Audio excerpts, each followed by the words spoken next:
The purpose of the bill is to fulfil the programme for government commitment to hold a referendum on the abolition of the Seanad. It will be held in the autumn. The government also intends to hold a referendum on the establishment of a Court of Civil Appeal on the same day, and possibly other issues arising from the earlier reports of the Constitutional Convention. As the government is proposing this referendum, it is appropriate that I, as Taoiseach, should outline the reasons why we are doing so. In July 2009, at the McGill Summer School, announced that Fine Gael was embarking on a root and branch analysis of the political system.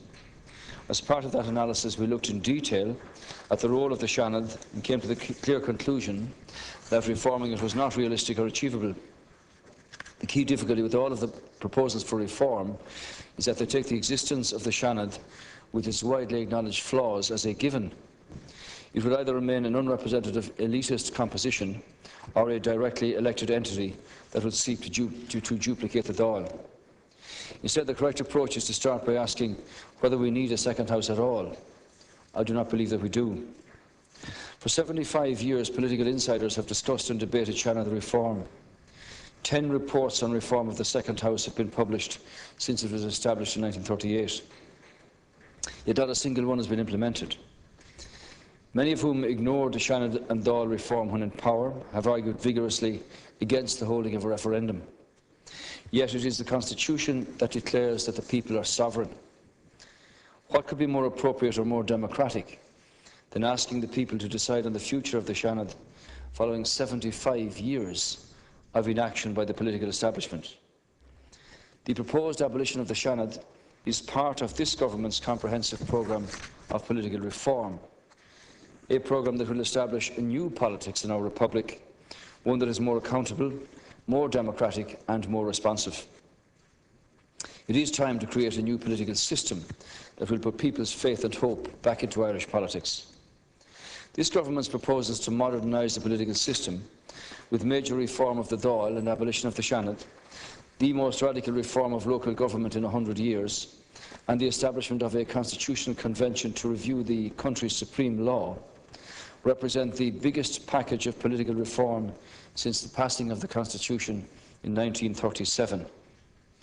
We've cut the number of TDs and increased the number of Dáil sitting days. We've reduced the pay and allowances of all politicians. We've halved the cost of ministerial transport. We are radically reforming local government, which will reduce the number of local authorities from 114 to 31, and the number of councillors from 1,600 to 950. But the truth is that we still have too many politicians in Ireland. The abolition of the Seanad will enable this country, when combined with the reduction of 8 in the number of TDs, to cut the number of public representatives by almost 1/3. It has been estimated that abolition will save up to €20 million per annum over time on the running costs of the Oireachtas. I make no apology, Ceann Comhairle, for seeking to cut the cost of politics in Ireland. There is something fundamentally wrong, in my view, with politicians asking others to change, asking the citizens of this country to make real sacrifices, and not doing the same ourselves.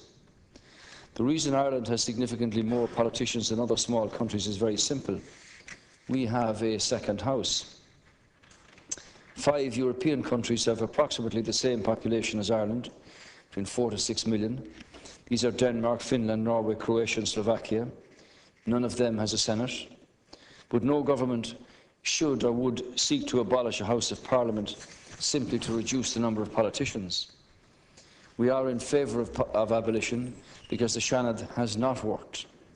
It is an outdated institution that owes more to 1930s vocationalist ideas than it does to modern constitutional thinking. The theory on which the Seanad is based is no longer relevant, and its elitist composition does not reflect modern Irish society.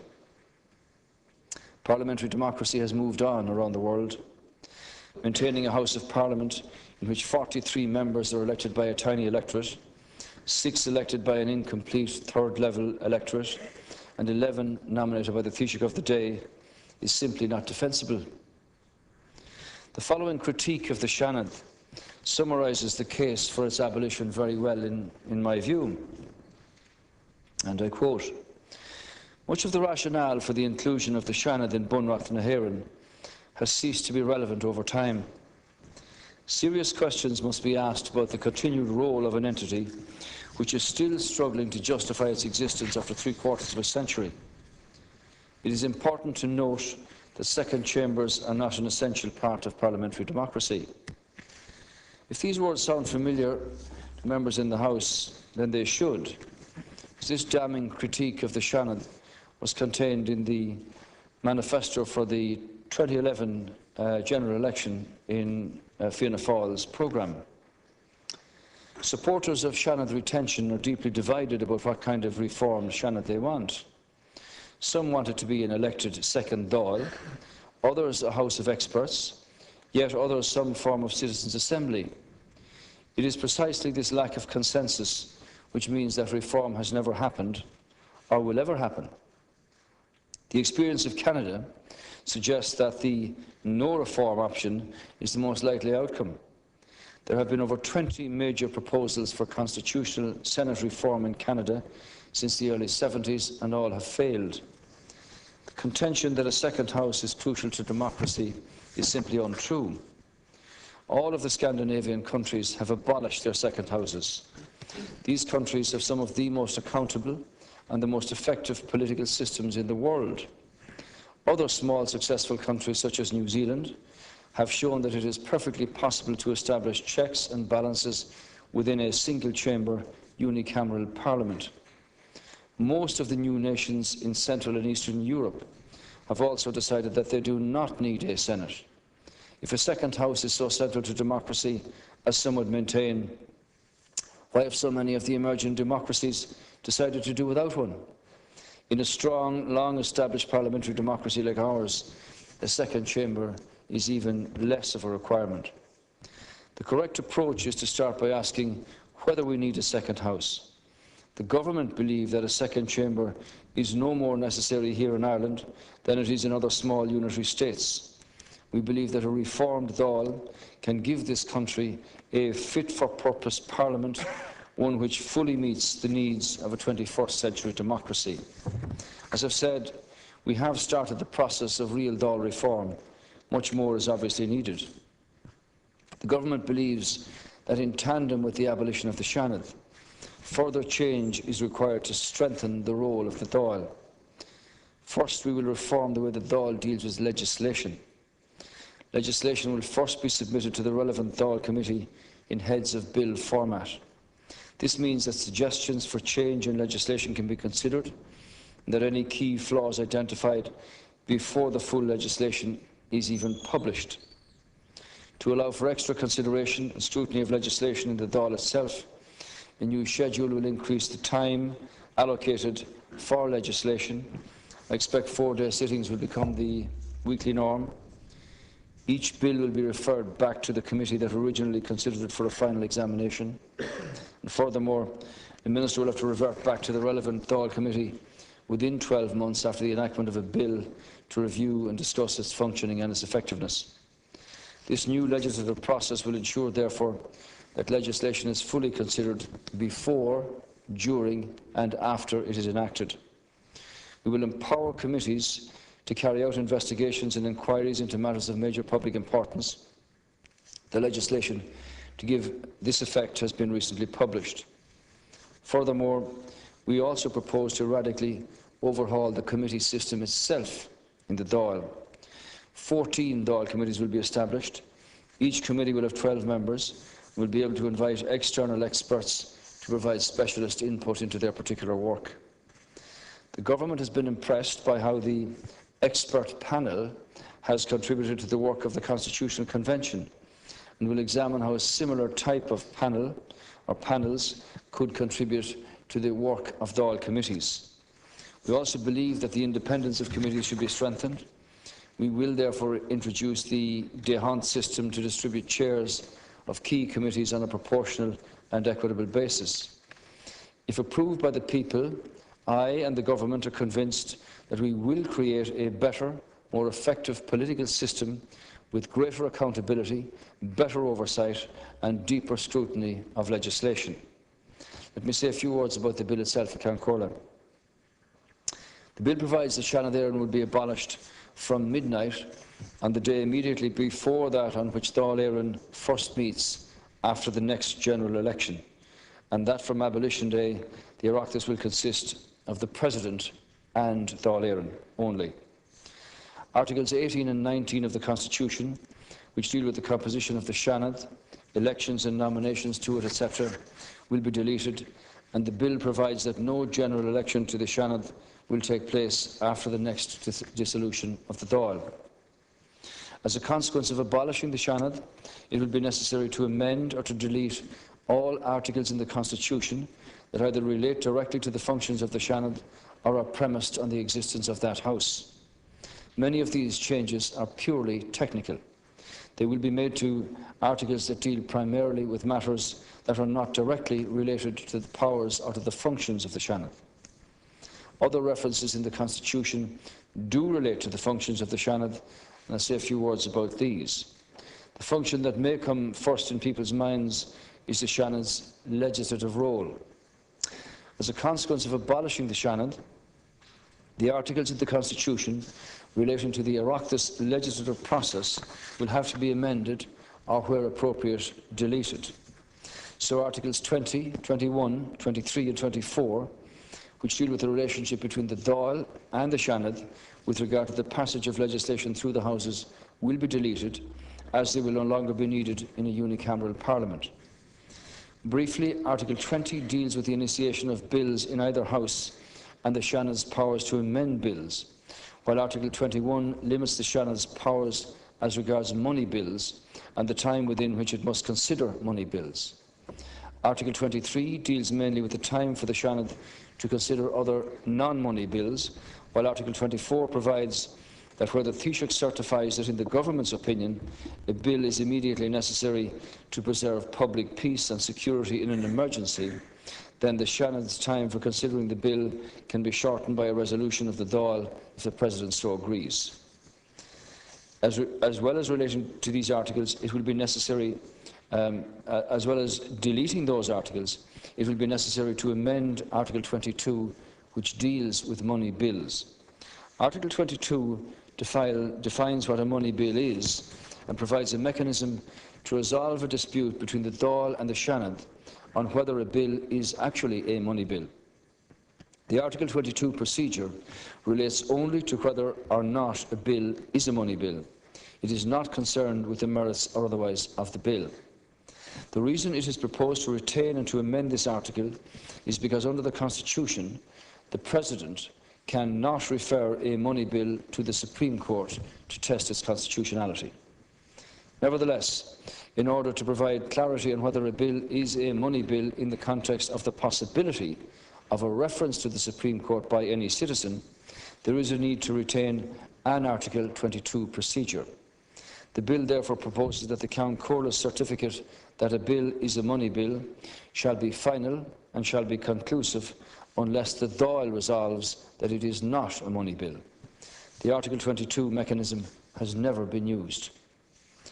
Article 27 will be deleted in respect of this bill. This article provides for the possibility of a petition from a majority of the members of Seanad Éireann and at least 1/3 of the members of Dáil Éireann to the President to refer a bill to the people on the grounds that the bill contains a proposal of such national importance that the will of the people thereon ought to be ascertained. The President must consult the Council of State before deciding whether to agree to the petition. This procedure does not apply to money bills or to bills to amend the Constitution. It applies only to bills which are deemed to have been passed by both houses of the Oireachtas under Article 23 of the Constitution. This means that it applies only to a bill that is not passed or rejected by the Seanad within 90 days, or that is passed by that House with amendments that are not agreed by the Dáil. Also, for Article 27 to apply, the Dáil must have passed a resolution to deem the bill to have been passed by both Houses. Essentially, Article 27 in Count Comhairle provides a way of resolving a dispute between the two Houses on a legislative matter. Once the Seanad is abolished, there will be no longer a need for this provision, and consequently the bill proposes to delete it. The Article 27 procedure has never been used. I want to deal with a number of other items that, while not relating directly to bills that come before the Seanad, do involve the Seanad in actions relating to legislation or to measures proposed by the Government.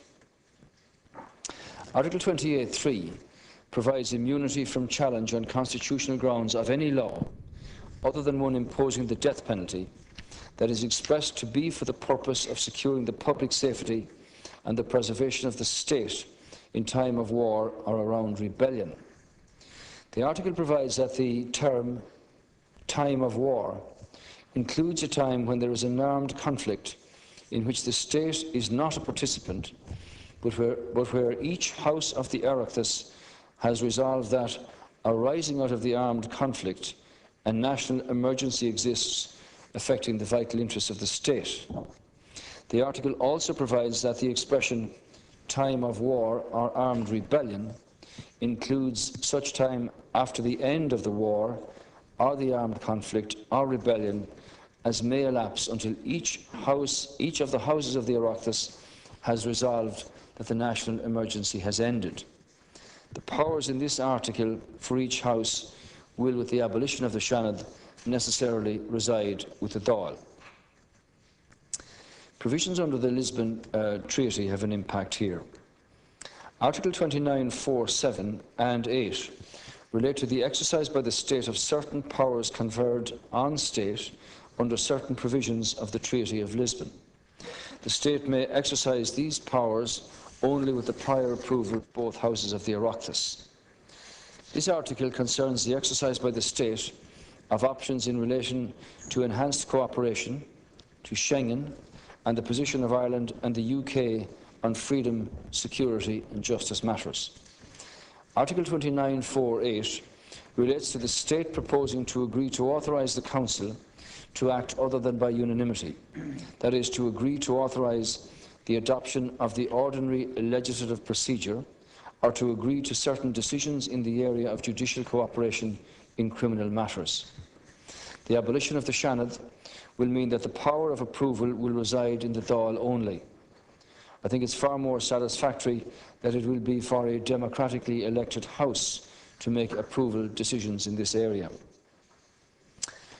Let me turn to the Seanad's role in the procedures that are laid down in the Constitution for the removal of certain office holders. In the case of the impeachment of a President, abolition of the Seanad will remove the current arrangement whereby the House that prefers a charge of stated misbehaviour against the President cannot be the House that investigates that charge. In order to ensure the highest level of protection for the independence of the office of President, the Government has carefully considered this procedure and is proposing in the bill that a resolution to prefer a charge against the President, and if an investigation sustains that charge, a resolution to remove the President, must each be passed by 4/5 of the total membership of the Dáil. This procedure currently states 2/3. This will be increased to 4/5. Impeachment in the case of the C&AG and of members of the judiciary. The Government has also considered the procedure in the Constitution for removal of the Comptroller and Auditor General, Article 33, and of Supreme and High Court judges under Article 35. The removal of the C&AG requires a resolution not just of the Dáil, but also of the Seanad. While no C&AG has ever been removed from office, the abolition of the Seanad raises the question of whether some additional safeguard should be provided for the independence of that office. The independence of the judiciary is central to our system of government and the constitutional balance of powers. This is reflected in the fact that, as in the case of the C&AG, a resolution must be passed by both houses of the Oireachtas to remove from office a judge of the Supreme or High Court. The Government is anxious to ensure continued independence for these offices. Accordingly, it is proposed that 2/3 of the total membership should be required in the Dáil to remove either the C&AG or a judge of the Supreme or a judge of the High Court. The bill also proposes that following the abolition of the Seanad, the last Ceann Comhairle will replace the Cathaoirleach on the Presidential Commission under Article 14. Abolition of the Seanad would reduce parliamentary representation on the Presidential Commission to 1 member and would reduce the Commission itself to 2. So in order to maintain the current constitutional balance between parliamentarians and the judiciary on the Commission, it is proposed that the last Ceann Comhairle of the Dáil, given that the office is already mentioned in this article, will replace the Cathaoirleach of the Seanad as a member of that Commission. It is also necessary, however, to designate substitutes should they be unavailable. Accordingly, the bill provides that Dáil Éireann shall nominate as soon as may be after it reassembles following a general election, 2 members to act as substitutes for the Ceann Comhairle and the last Ceann Comhairle should either or both be unable to act on the Commission. In keeping with the approach proposed in relation to the membership of the Presidential Commission, the bill proposes that the last Ceann Comhairle should replace the Cathaoirleach on the Council of State. Article 31 will be amended accordingly. Turning to other matters, the bill proposes to amend Article 12(4) of the Constitution to provide that not less than 14 serving members of Dáil Éireann may nominate a candidate for President. At present, a nomination under this provision requires not less than 20 members of both houses. This reduction is proposed in light of the proposal to abolish the Seanad, as well as the planned reduction in the number of TDs after the next general election. The combined effect of these changes will be to reduce the overall number of members of the Oireachtas from 226 to 158. The reduction proposed in the bill, therefore, is designed to retain the existing ratio between the overall number of members eligible to nominate a presidential candidate and the number of nominations that are required to secure a nomination. The bill also provides for the insertion of a new article, Article 50A, into the Constitution to cater for the transitional arrangements that will be necessary in the move from a bicameral to a unicameral parliamentary system, along with the other necessary provisions arising from the amendment of the Constitution. It provides that any bill that has not been passed or deemed to be passed by both houses of the Oireachtas before abolition of the Seanad will be deemed to have lapsed. Any such bill may, however, be introduced or reintroduced in Dáil Éireann following its reassembly after the general election. It also provides that any bill that has been passed or deemed to be passed by both houses but has not been enacted before abolition of the Seanad can complete the process of signing and promulgation into law. The bill also provides, Ceann Comhairle, that any procedure to remove the President, the C&AG, or a judge of the Supreme or High Court, or of any new court, that is not completed prior to abolition of the Seanad will lapse, but the procedure can be initiated again under a new provision of the Constitution set out in the bill. If, however, in relation to removal of the C&AG or a judge of the Supreme or High Court, the only remaining procedure for the President to act on foot of resolutions from both houses, the President may complete that procedure. I should end this part of my remarks by drawing the attention of the House to a minor constitutional curiosity. The transitory provisions, Articles 51 to 63 of the Constitution, provided for the transition between the Irish Free State and the new state created by the 1937 Constitution. The transitory provisions, as they themselves require, are not published in official texts of the Constitution. However, the bill proposes to delete 2 of them. Article 53 deals with the election in the Assembly of Seanad Éireann after the coming into operation of the 1937 Constitution. Article 55 dealt with the composition of the Oireachtas and the signing and the promulgation of bills passed by it in the periods between the coming into operation of the Constitution and the entry into office of the President.